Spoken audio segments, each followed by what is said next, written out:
Hi, welcome to Facebook Live. Today we're doing a Q&A with Evanston Mayor Stephen Hagerty. My name is Bob Seidenberg. I've been a local journalist in Evanston for many, many years. And I'm on loan for this interview from the Evanston Roundtable. Great.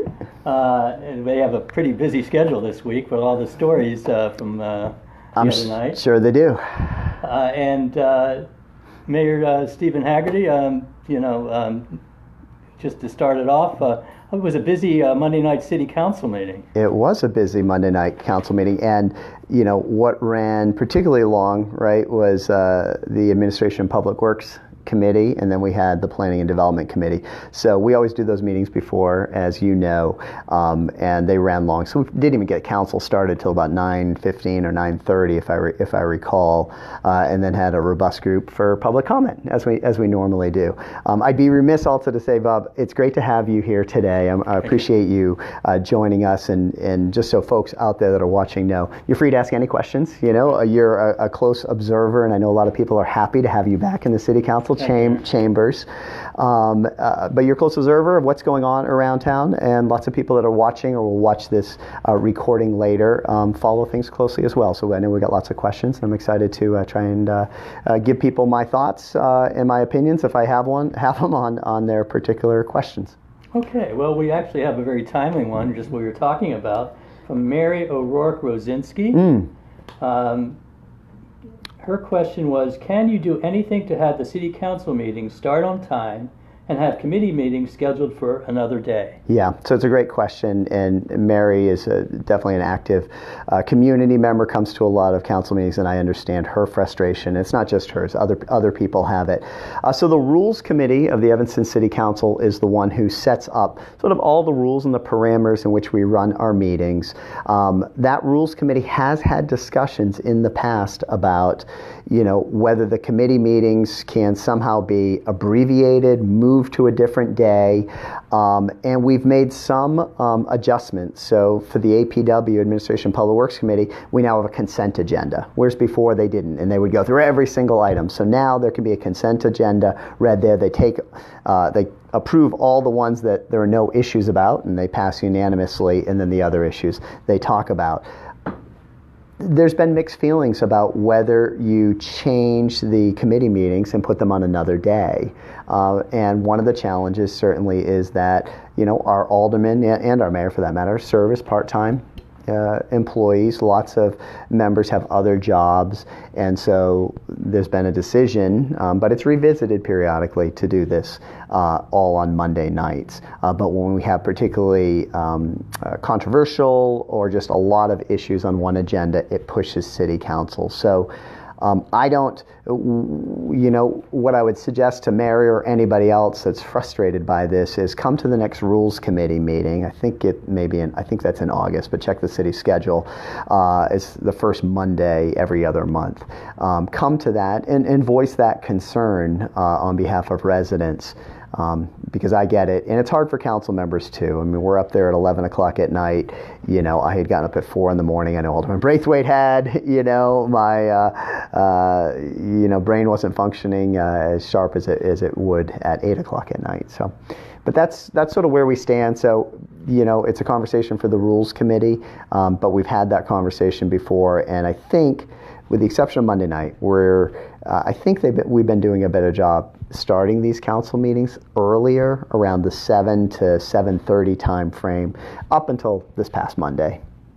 Well, and I know as mayor's presiding over the meetings, there's kind of a balance. You want to allow a lot of public comment and feedback and everything, but you also have to conduct business, and it's kind of a It is a balance. I'm glad you mentioned it. It's totally a balance, and I can tell you, I got a couple letters and people that were upset from the prior meeting where a woman got up and wanted to make a statement for somebody else who had to leave and was not feeling well, and after she made her personal statement, she said, I want to now read the statement from the other person. And we had like 30 people for public comment. People didn't have that much time. We were over or getting close to being over our 45-minute allotment. So I said, hey, why don't you give it to the city clerk and we'll file it. And and it was somebody that had spoken before, and I sort of said, oh, this is, we sort of know how this person feels on that issue, which was, seen by her and so I think a couple other people as dismissive or presumptuous, and I get that in hindsight. So it is this fine balance. I mean, there are aldermen that are like, Mayor, you got to crack down and get through this quicker. I'm trying to strike that right balance, and inevitably there are people out there that don't think I have. So that's just the nature of the job, honestly. But we're trying to, and that's what they're trying to do in the committees as well, and that's why some of these run long. Yeah. And just a question, as a longtime observer. Yeah. When people are, giving public comment, and I think it's 1.5 minutes or whatever. Well, it could be up to 3 minutes, but if they're more than 15, because we allot Right. 45, if there's more than 15, then it gets cut down. Of course, we never have more than 15 in Evanston. Speakers, right? But sitting up there now, and this is you're halfway through your first halfway. term. Yeah. What do those points do those points filter into the discussion? Is there really kind of an effective way of making your point? Yeah. So I would say what I've learned in the 2 years that I've been on here is that for a significant number of issues, there are several aldermen that are on the fence about how they're going to vote. So to the extent that you have aldermen that are on the fence, your input at public comment matters. Now, I know it's frustrating for some people because they get up there, they'll ask questions, or they feel like they want a dialogue, right? And we, at public comment, it's really an opportunity for the public to provide their input. It's not for this dialogue. Sure. And then we have the conversation when we get into the issues. But, so. Now, I know in your State of the City address, you talked about 2018 being a difficult year with the budget and everything else. Yeah. 2019, how would you describe it so far? I know that a couple of things have kind of dominated discussion, while other things like Harley Clark are kind of in the background. Right. I mean, Harley Clark's in the background right now because of the RFP is out, and if you have a great idea and some money behind it for Harley Clark, please come onto the city website and look at the request for proposal. I think that's due in January is when that will close. But the going into 2020 and then 2021, I mean, I think the budget's going to continue to be, a challenge and an issue. The council worked hard last year to try and balance that between a variety of things of reducing expenditures, increasing certain fees, and we know this year that we're going to have to absorb another $1 million of the debt service for the new Robert Crown Community Center.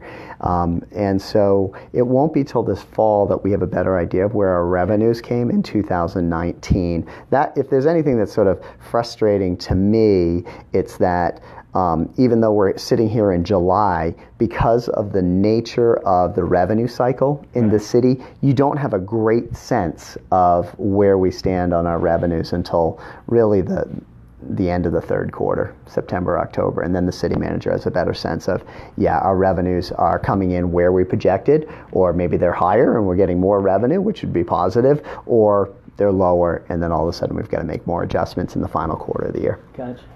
Regarding revenues and costs and everything, Robert Crown, pretty dominant site in kind of the way it's going up. There's a lot of questions on that. Let's.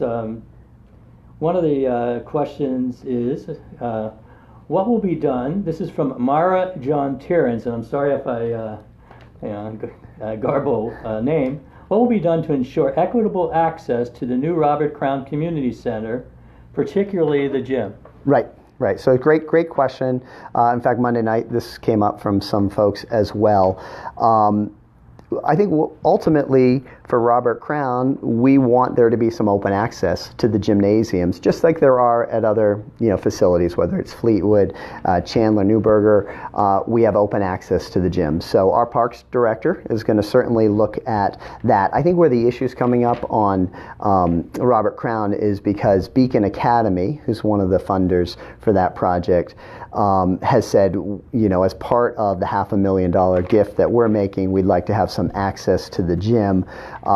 And we've certainly heard the feedback from residents and concerns, and the city's taken a hard look at it, at that agreement. That agreement hasn't officially come before the city council, but I know the parks director and the assistant city manager are, talking to Beacon some more about that. But what I would tell you is that none of our gyms around town are open to the public 24 hours a day. I mean, as part of our Parks and Rec services, we offer all sorts of programs throughout the community that people oftentimes are paying fees to participate in, and for that time, the gym's not open. And the same goes for the ice skating rink. Do we have open ice skating? Yes, we do. There's a small fee that you pay during that period, but we want to look for the same thing for the gymnasium there. We're not looking to lock down the gymnasium so that the public doesn't have some access to it. But it is different, I will just add, it is different right now than the way the gymnasium works in the current Robert Crown, which was sort of a design flaw because we have the early Head Start program there, and because of that, that gymnasium has not been as used as it could be or should be, and the new gym will. The Robert Dickerson, actually this is, I'm taking this a little out of order, but that's fine. He says, regarding the new Robert Crown building, what is our current estimate of annual revenue for all spaces and services provided? That's kind of a... Can you answer that? I can answer that. I can answer that, Bob. It takes me a while, but once some of the numbers sink in, and I know a lot about the numbers of Robert Crown. So the forecast for the new Robert Crown is that it will generate about $2.6 million in revenue, and that is about $1 million more than the current Robert Crown. Okay. Now, the expenses of the new Robert Crown are going to be higher, but what I can tell you is that we operate our community centers at a loss. Remember, overall, it's a wide swath here, but let's say we spend $12 million a year in Parks and Rec. The revenue that we take in is about $6 million. Okay, so we have a deficit there of $6 million. Now, I think one of the essential purposes of government is to, provide, wellness to the city, athletics to the city, all the stuff that people get out, and we build a lot of community around these centers, and so that's a loss. Some people have said, hey, you know what, you shouldn't use these unless we can cover all the costs, meaning we bring in revenue of $12 million. I do not believe that to be the way that we should operate. I don't think you're going to find many Parks and Rec services around the country that operate that way, but at the end of the day, with the new Robert Crown, we will bring in more revenue, our expenses will be higher, but our net loss, will be less on the new Robert Crown than it is on the current Robert Crown. Really? Yes, and which is a positive thing, again, for the city. We're going to use some of that delta to set up a maintenance fund to make sure we do a better job maintaining that facility than we have the old facility. For sure. Do you view the new Crown as a game changer in terms of services or programs? Or I do think that they got this tagline, Evanston's crown jewel. It is the most used community center that we have in Evanston. Over 100,000 people go through it. They think with the new Crown, it'll be closer to 200,000 people using it. I would just say to anyone, if you love sort of the diversity of Evanston, go to Crown, sometime during the summer. I was just there recently. I mean, all walks of life are at the Crown Center, here in Evanston, and I think that that's really important for, again, people of different, income and races and ethnicities, to play with one another, live with one another, work with one another, and I think the new Crown is really going to highlight that. Having the library there, a branch library there, I think is huge. We don't have one really in that part of town. It's really going to serve the southwest part of Evanston, and I can just tell you, as a kid that grew up, sort of in community centers or at YMCA's, ways.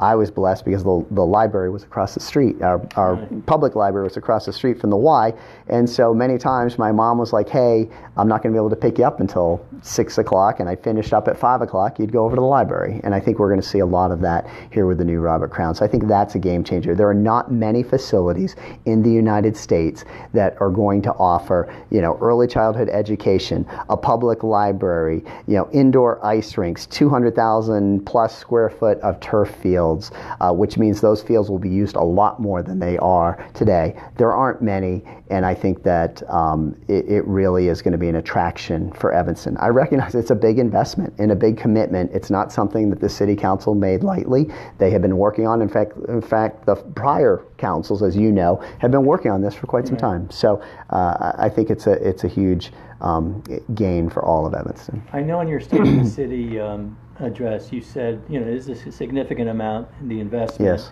And there may be some reallocating of yes. Of assets. Yeah, I'm glad you mentioned that, because I use this term of reallocating assets, and what I mean by that is the City of Evanston has a lot of assets. We own parking garages, we own different facilities, and I think we need to take a hard look at some of those assets and ask ourselves, are we using this in the best and highest use possible? And if we're not, what kind of return could we get on that asset if we, sold a parking lot, for instance, or, did something different with our civic center, which is a conversation we've had many, many years ago, a decade or longer ago. But I think that these are important questions. I mean, again, if you just use the civic center as one example, we just recently put $600,000 into the elevators here. We put a ton of money into a building that honestly is way more building than we need to run the city of Evanston. And so I just use that as an example. These are complicated things. They need to be explored, but the City Council did direct the City Manager's office to begin that process. And, if we go down that road, it'll be a very public process, as I think all things are. We try to make all things here in Evanston a public process. Well, there will be lots of input, and inevitably, like all of our issues here in town, there will be people with different opinions, and that's the nature of government and how we work. Continuing along, keep it at this lofty level, Mike Hunt asked, will you release your tax returns so we know you're not making money off of Robert Crown? Okay. All right. So we can take national issues and bring them down to the local level. So here's the deal on Robert Crown. That I want to make sure, and I've said this at City Council, there are over 1,200 people that have participated in the Friends of Crown campaign. My family is one of the 1,200 that have participated in this. I have so we've given money, and we're going to continue to give money to the new Robert Crown as philanthropists. I have no financial stake whatsoever in any of the companies that are doing work with Robert Crown. Every single year, I and all the elected officials in town fill out a financial disclosure form. Anybody here in Evanston can access that financial disclosure form, and it lays out money that I give to lots of different organizations and everything else. I do think we need to draw the line somewhere here about Alderman, you can't participate in this vote because you've given money to this organization or that. The nonprofits in Evanston, and if we are going to disqualify people because they gave $100 to a certain organization, because there have been people that said you need to recuse yourself from everything related to Crown because you, Mayor, have given some money to the campaign. And they've said, Alderman Wilson, you need to recuse yourself because your kid goes to Beacon Academy. Exactly. I mean, where does this end? Honestly, if we wanted to go down that road, we'd have nobody giving money to any organization because they want to serve the public, or we'd have nobody that's able to serve the public because they've given to things. So sometimes we go to wild extremes, and in the case of my tax returns, I comply with all of the financial requirements, rules that the county sets, that the city sets. I'll continue to comply with those, and I have personally no financial interest in the new Robert Crown Community Center. Okay, thank you. Linnea has a series of questions. Okay. First is, what is being done to ensure ETHS graduates can afford to live in Evanston? Okay, well, great. Thanks for that question. we care a lot about the affordability of Evanston. I also care a lot about making sure that Evanston is a community that not only people that grow up here and decide to return to Evanston or stay in Evanston their whole life. I hope it's a community that we also attract people. It's not just I was born here, I was raised here, I went to school here, I took my job here, I got married here, and on and on. And I'm going to die here. What makes this a great community is that we do have people that were born and raised here, and then we have people like myself, who I'm celebrating my 20-year anniversary here in Evanston. We moved here 20 years ago in that summer of 1999. But I think we cannot think that we have all of the answers right here in Evanston, and we want to have people that have seen, honestly, the world and the country and come back. So when it comes to affordability, yes, we're thinking about the people here that are growing up here in Evanston, and we're doing lots of things related to housing affordability to the extent that we can. Again, big, huge macro changes. But the other thing that I'd say specifically to ETHS graduates is there is a strong focus on workforce development, particularly for students that are not going on to college, so alternative, or other careers, which there are great careers out there. And the Mayor's Employer Advisory Council, led by Neil Gambo, which has over 60 members of employers, workforce development groups, ETHS, Oakton Community College, they're all part of this, and they are on a mission to make sure that at least 100 students that graduate from ETHS every year are getting good jobs and careers here in Evanston that don't require a college degree. So I think that's probably, Lynn, the biggest thing that we're doing there, along with, again, some of the efforts of the council on affordable housing, which I can go in later if we have a question there. Well, that answers another question. She said, outside the movie theater, what can kids under the age of 18 do in this city? Oh boy, I mean, I think there's a lot that they can do. I have a teenager myself, so I get lots of times kids are like, I'm bored, I don't have anything to do. But I mean, obviously through ETHS, right, one of the greatest high schools in America, we've got tons of offerings for students there, whether it's in the performing arts, the sports, you name it. There's lots of opportunities there. We also have an incredible Parks and Rec department here, which offers activities, right, for students, including like rollerblading at Fleetwood Jourdain. Obviously, we have our beaches in the summer when it's like 95 today. It's a great day to be at the beach. We have a teen pass there for anybody 14 to 18 years old. You can go to any community center, get the teen pass, and it's like 10 punches. You can go to the beach, so you don't even have to pay. So and if you fill that up, you can come and get another one. So we've got that for students. We've got the open gyms, at different times at our community centers. So I think that there are activities, but I also realize there isn't a bowling alley, and people are like, hey, and I hear this from other younger people, I want a bowling alley, and part of that, again, is related to the market forces and the market saying, yeah, I could bring a bowling alley to Evanston and be profitable. The same, Linnea asked, why aren't there residential restrictions for police officers? Okay. So another good question, a question that we get at different times, Lynn. So here's the thing. I think it cuts both ways. I think there are folks that think, man, I would really like our police officers embedded in the community. Mm-hmm. They would know people here in a deeper way than if they don't live here.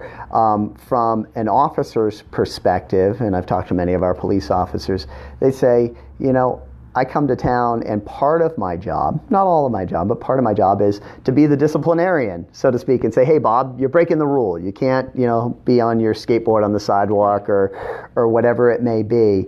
And so for those officers, being able to, live in Skokie or live in Lincolnwood or some other community nearby, for them means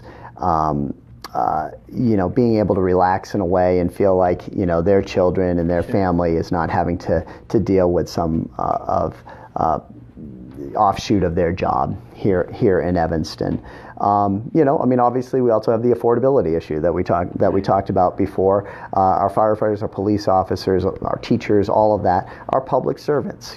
Certainly we would like them and we would like to encourage them to live here, but our challenge is, again, one of finances. Like any city, we don't have enough money to create a program that would further incentivize it, where we could help, let's say, contribute for a down payment. Some of the universities around the country do this. We're not we don't have the means to do that. So that's sort of some of the background there for why we don't have that residency requirement. I think you take Chicago. Chicago does. What they benefit from is a much, much larger geographic area, and I think they just have greater options of home prices and rental prices at the lower end of the market than we do. Kathy Pillett asks, what vision do you have for making Evanston a city that works for residents as they age here? Yeah. So, great question, Kathy. Thank you. And again, I talked before about the diversity of Evanston. That also includes the age diversity of Evanston. And there's something special about living in a community where you have so many kids being born at St. Francis or Evanston Hospital, babies being born to, people in their 90s, right, living here. And we want to be a community where people can age in place, so to speak, and stay in Evanston. We continue to have the age-friendly task force here in Evanston that's working hard. They bring ideas forth to us. The Levy Center continues to be a really vibrant place with activities, for older Evanston residents. On the affordable housing front, we are looking at a couple affordable housings that would be for seniors. Okay, one over here in the 1st Ward, another one over in the 8th Ward that have been up before the council. We're talking about putting some affordable funding dollars that we have towards those projects. Okay, so all of that's part of it. And then I'll just give one final example. When we're designing our city is designed, but when we're making improvements and modernizing things, we are taking age friendliness into account. And so that includes like a complete streets approach. When we redid Chicago Avenue and Sheridan Avenue, we put the bike lanes in. We put more crosswalks there. We shortened up the width of the streets, just making those streets safer for everybody, for pedestrians, for bicyclists, for kids, for older residents. And an example of that comes down to the work we just did recently on Sherman, downtown near the Fountain Square. If you recall, at one point in our time, I think it was in the 70s, we replaced sidewalks with brick. Right. And we made the brick sidewalks. The brick sidewalks are, lousy for anybody, really, of any age. But as you get older, you are more prone to trip. And these brick sidewalks are terrible. So that's just one physical example of changes that we're making to be, age friendly, where we took all the brick out, just used a little strip there for decorative purposes, and now it's a much smoother, safer surface for all of us. Last thing I would say on the age friendliness is just yesterday or this week, because I got a couple texts from folks, Kiplinger's ranked Evanston as one of the top 10 cities to age in Evanston. So it's outside of Evanston, they're recognizing it as a pretty age-friendly kind of place. But we continue to look for improvements that we can make in that area. And again, the age-friendly task force is a big part of helping us. I think I once heard that the tiles used in one of those sidewalks, it was modeled after like a mall in Colorado or something. Oh, really? Yeah, and it didn't work. Yeah. In fact, Lisa Milman Levine asks, has the city reflected on its response during the extreme cold days? Are there any changes, improvements, or at a minimum, a commitment to keep previously advertised community spaces open? Yeah, so great question, Lisa, and thank you for that.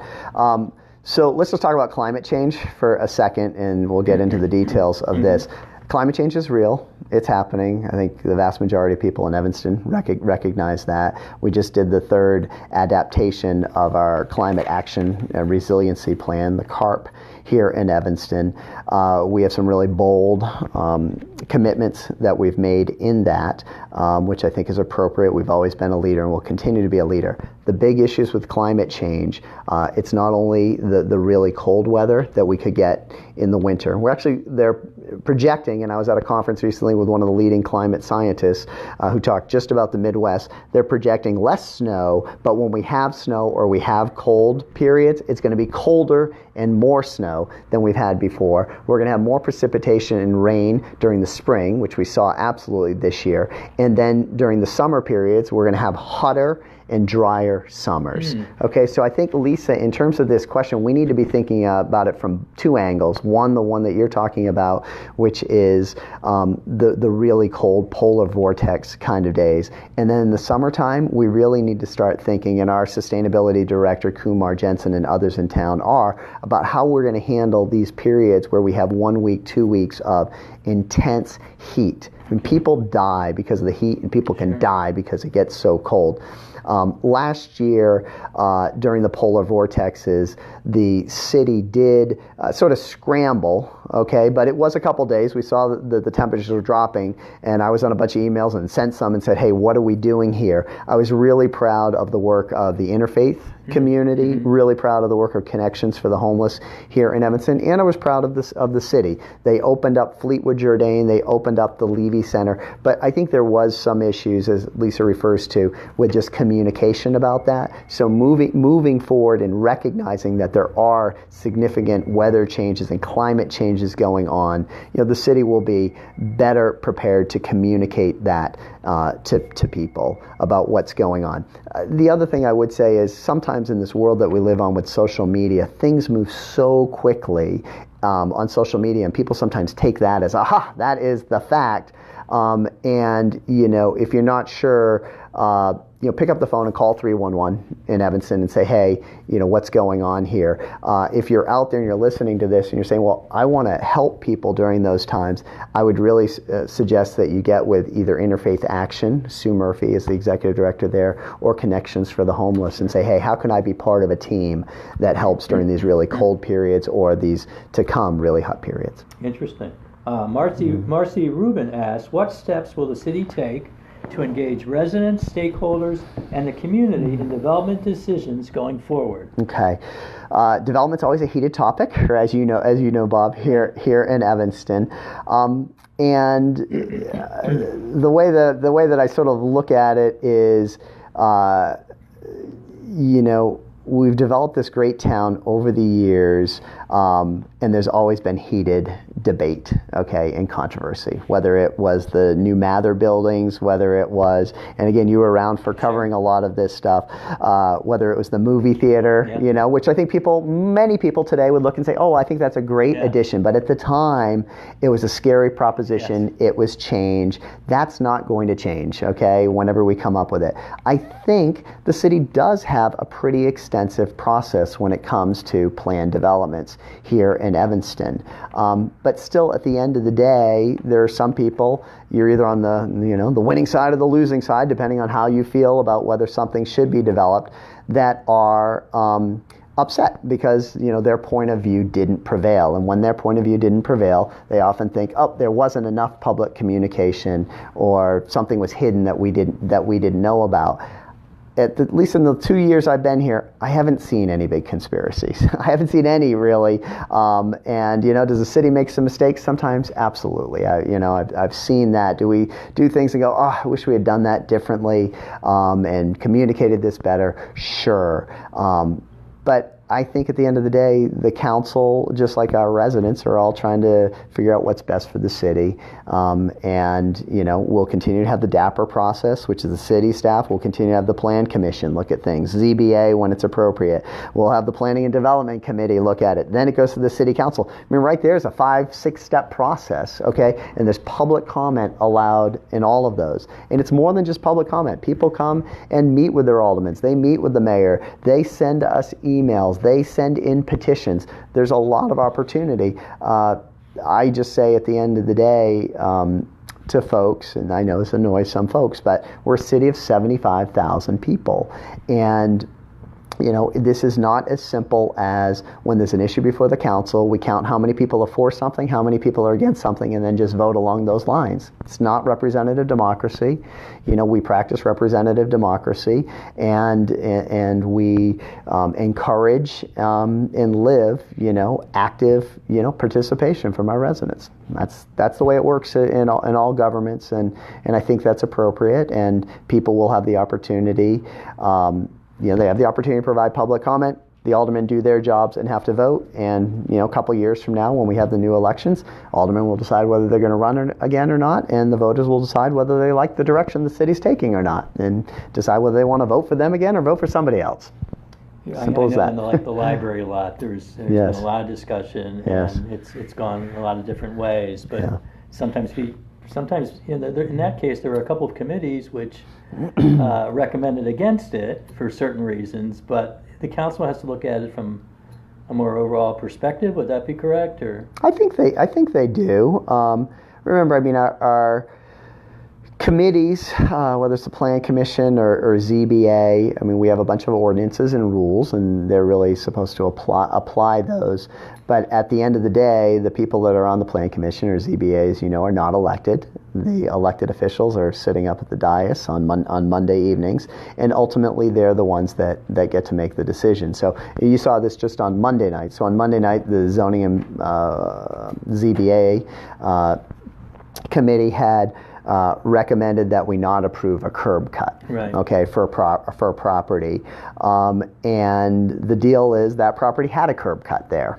Okay, previously they took the house down, they're building a new house, they have alley access, so they read the rules very strictly and said no curb cut. Right. And the council said, you know what, they had a curb cut before, it seems appropriate, and on a 9-0 vote approved that resident doing their curb cut. So at the end of the day, I would say that committees, the opinions of committees and the work of committees matters. I encourage people to be on committees here.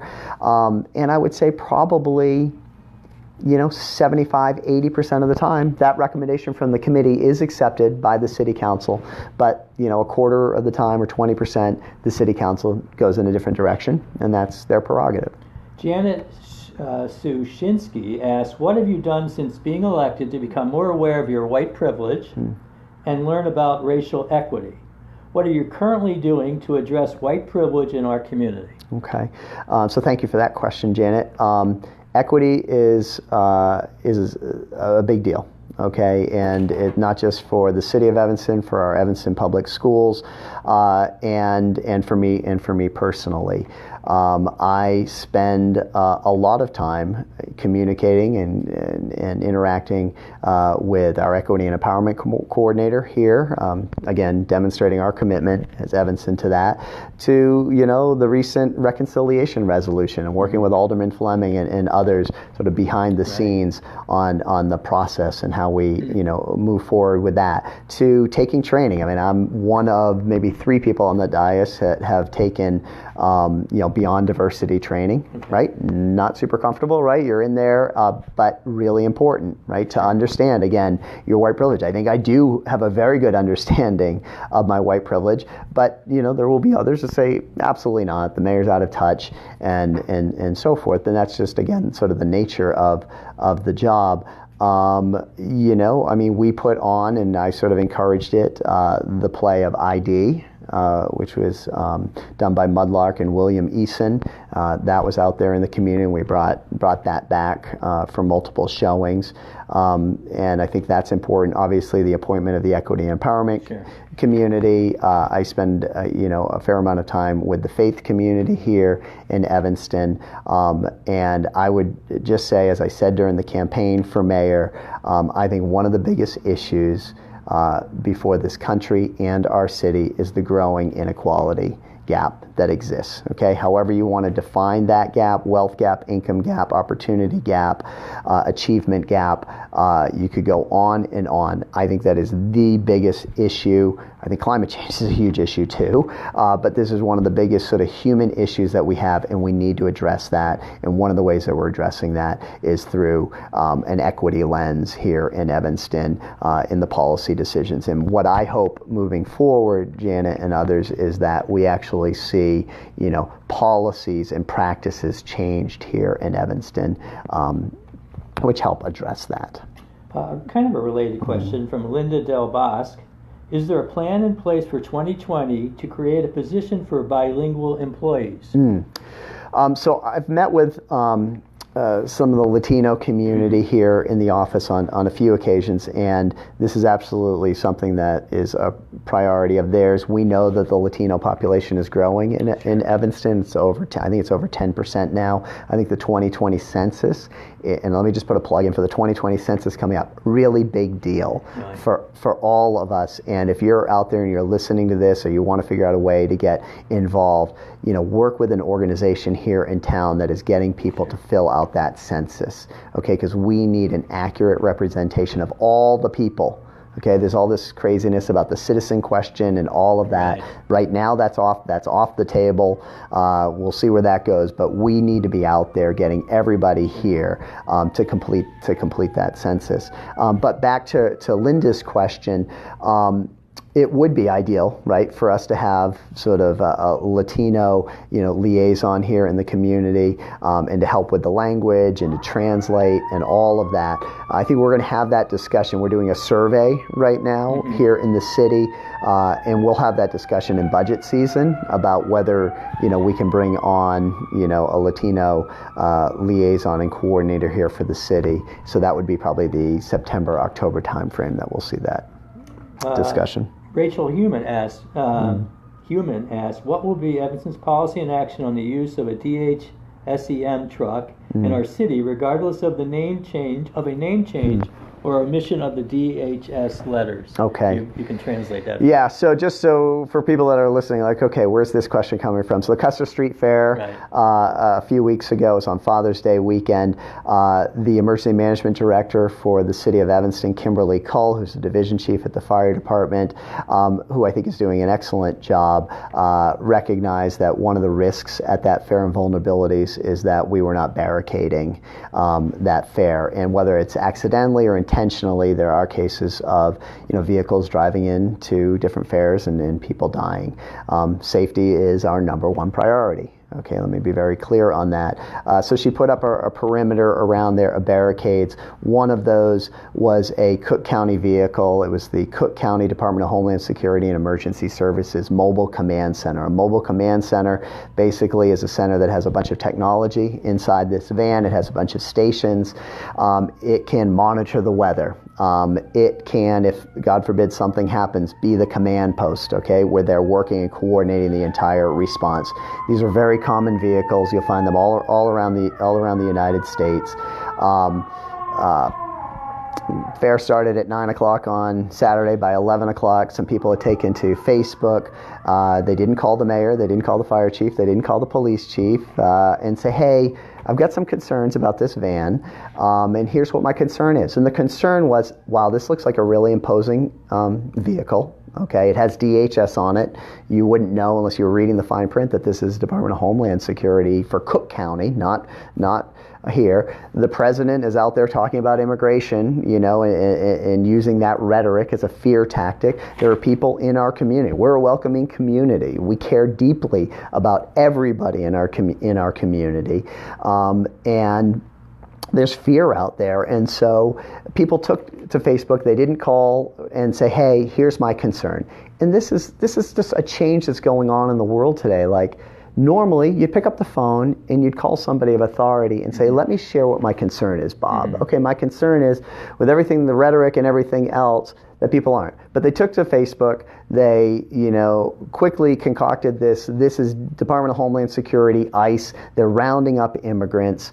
The person who Kimberly, the emergency management director, people showed up. She said, "Oh, no, that's not what we're doing. Come on in." She gave people tours, this and that, but it didn't sort of stop it. I, went on there and said, which I normally don't chime in on comments and things like that, but I wanted to make a statement that, public safety and being a welcoming city are not mutually exclusive. Our number one priority at the fair is to make sure that people are safe, okay? We are not rounding up immigrants here. We are not letting ICE into Evanston, welcoming them in to do that, okay? That is not the position of this city. It's not the position of our police department. I certainly wish that somebody had called and said, "Hey, I've got this concern," but generally it's just people jumping onto social media and riling, some people up.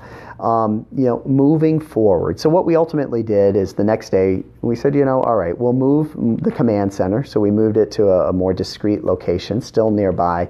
We put a dump truck there instead, or a garbage truck there instead. So we say same purpose. Now, people have sent me a petition and said, "I want you to commit never to have any of these, command vehicles in Evanston." I'll tell you right now, I'm not going to commit to that. If something were to happen in this city, if we were to have an active threat or an active shooter, I want all the resources that we can get from the state government and the federal government here helping us, respond to the incident and protect our residents. That is my number one priority. And, so I'm not going to do that. That same van that people were upset about at Custer Street was here 2 weeks earlier. Nobody said a word, okay? And it was here for Dillo Day and parked over at Maple and Foster, and nobody said things. So I recognize, and I do want everybody in this community to feel like this is a welcoming community. Sure. I do recognize that on the face you go there and look at this big vehicle and it's imposing, right. Okay, and it's dark and it's gray and all of that. I know our county commissioner, Larry Suffredin, who I've been in communication with, is trying to get the agency renamed just to Emergency Services, the Cook County, to help. Again, I'd remind people, before President Trump was here, it was still called the Department of Homeland Security and Emergency. So, sometimes I love that people in Evanston, we all have big hearts and we do care and we want to be welcoming. But sometimes I think that we take it to an extreme, or we just jump on social media instead of really trying to solve the problem. And to solve the problem would have been calling the fire chief or the police chief or myself, but that didn't happen. Right. Unnamed, that's yes, the person. Usually those are the best questions. No? This is a fairly juicy one. Why are you taking the FOIA responsibilities, Freedom of Information Act responsibilities, away from the clerk's office? Okay, so this is the question about FOIA, so Freedom of Information Act. And this one came up recently because over the last 2 years, the FOIA requests, which I'm a big supporter of FOIA, okay? FOIA is sunshine laws, all right? It basically means that, I can have access as a resident to the communication that is going on or the agreements or contracts that are going on here in the city. And in an ideal world, you just call up and ask for it. Hey, can I have this piece of information? And that happens a lot, and the city gives it. A mechanism that was put in place over 60 years ago or so at the federal level is Freedom of Information Act, which cements in law that residents or anybody can ask and see information. There's a couple things that are protected, attorney-client privileged information and so forth, but that residents can have open access to this information. In the last 2 years, we have gone from 700 FOIA requests a year to over 1,400 FOIA requests. The arbitrator of a FOIA request, and you're a reporter, so you would pass FOIA things. The arbitrator is if you feel like the city didn't give you the information that you were asking for or overly redacted a document, the arbitrator is you could appeal that and file a complaint with the Attorney General's office here in the state of Illinois. And they have a special division that all they do is look at this. FOIA violations, Open Meeting Act violations, and you would send it to them. 2 years ago in the past, we had generally 2 to 3 complaints filed with the Attorney General. We've now had over 15 annual complaints are being filed with them. So that's increased 5-fold. So given the significant increase of FOIA requests, I suggested to the City Council that we have additional FOIA officers. One thing that folks should know is it's pretty typical in communities all around the United States that there are multiple FOIA officers. This is a simple administrative procedure. Person makes a request, you fulfill the request. There are clear delineations and lines in terms of what you need to do as a public employee to fulfill that request. It came down in a roundabout way that it was only one FOIA officer here. It was an elected official. To my knowledge, we are the only city with an elected one, and we had 1,400. The city to have additional FOIA officers, and the City Council agreed, and they passed it, and we now have a FOIA officer at the police department, a FOIA officer at the in the law department, and a backup FOIA officer. Clerk Reed still remains a FOIA officer. We didn't remove him as a FOIA officer, but we have additional ones, and again, that is consistent with lots of other cities. We're not doing anything illegal here. We continue to be committed to transparency and accountability, but the City Council has also said, this is a function that should also be held by, people that are accountable here to others in the city, that if they're not doing their job, we can come down on them, and it's not just an elected official that's the sole provider of being the FOIA officer. I think there's some concern, though. Yes, I understand what you're saying about accountable, but there was also kind of a question of independence, that going through the city clerk, more of an independent person removed from the city apparatus, as opposed to the officers that are going to be fielding these complaints now. And the other thing is, in appeals to the Attorney General office, as you know, that can wear on, and that can certainly, that can wear on. I would tell you that the appeals to the Attorney General office, to my knowledge, have been favorable to the city, saying that the city was following the rules, okay, and properly complying. To your point about the idea, and again, this wasn't the rationale or anything. It wasn't the impetus. The impetus is, and I had been inquiring about this long ago, about how many requests are coming in and everything. But just intellectually, to have the conversation that you just raised. Okay, so let's say you say, no, I want to know that it's an elected official that's in charge, okay? And let's say you think, hey, you know what? Clerk Reed is absolutely the person that I think would be a great FOIA officer. Well, how would you feel if 2 weeks from now it was Steve Hagerty? The mayor was the FOIA officer. Maybe you like me and think Steve's an honest guy, okay? Or maybe you don't. Maybe you think Steve is a corrupt guy, don't like him. How would you feel then? The fact of the matter is, if you use an elected official as your FOIA officer, you potentially could weaponize and politicize information that otherwise should just be a bureaucratic process. And when you have a bureaucrat doing it, it's exactly what it is. And if and so I would say, look, if, the legislators who made this law thought it was important that it be an elected official, then they should have passed the law and said it's an elected official that's the FOIA officer. But to your point, I personally, just intellectually talking about this, don't think it's in the best interest that it be an elected official that is the one that is deciding whether you get information or not get information. Well, I don't want to get hung up on the elected official, but I think that there's concern about independence in terms of if I go through I have a freedom of information request in front of the police department. Maybe it's a little sensitive and this and that, but they're making the call on it, really. And maybe I won't get that information. Maybe I will have to go to the Attorney General's office. So let me ask you this. Let me ask you this, Bob. So let's say that you have an interaction with the police department, right? Okay, and you're not arrested, which is the vast majority of interactions that our police department have. But one of the things that we've done is we've outfitted all of our police offices with body-worn cameras. And so you have an interaction with a police officer. Who do you think should have access to that video of you with the person, and you weren't arrested? Privacy concern. Well, and that was, and I heard that in connection with your, with this decision, right? Right. I mean, this decision again was about, the volume and the increase Right. of And you're on record on it. of FOIA requests and stuff like that. But again, just intellectually, to have this kind of conversation, do you think, or does anybody that's watching this video, who do you think, when you're not arrested, should see that video? Because the way that the law works, as I understand it, if any of us are arrested, anyone can FOIA that video. And you've lost your right to privacy. But again, the vast majority of interactions with the police, you're not. But sometimes people still have interactions and they're like, I wasn't happy with that, I want to see the video footage. If you request that video footage, okay, and the police process it, right now the police maintain it, and the police process it, it's going directly to the subject of the video or to your attorney. That's the only one that sees it. And we're complying with that. Why should somebody else see that video? Okay.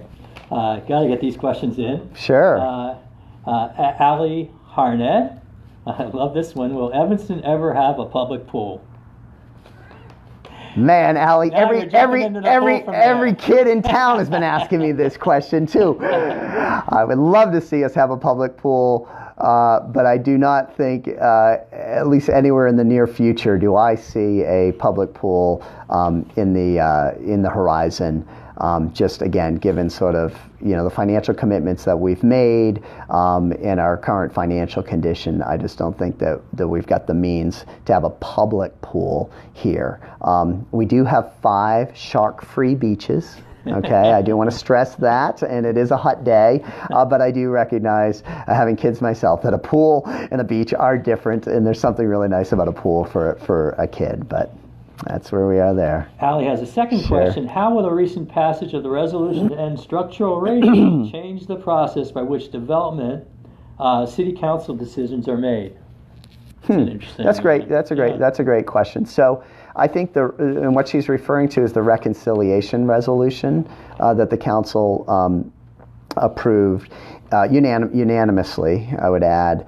I think that's a first. I think that's a first step. Okay. I think that again to become more equitable, to break down systematic racism in Evanston, institutional racism, and all of that.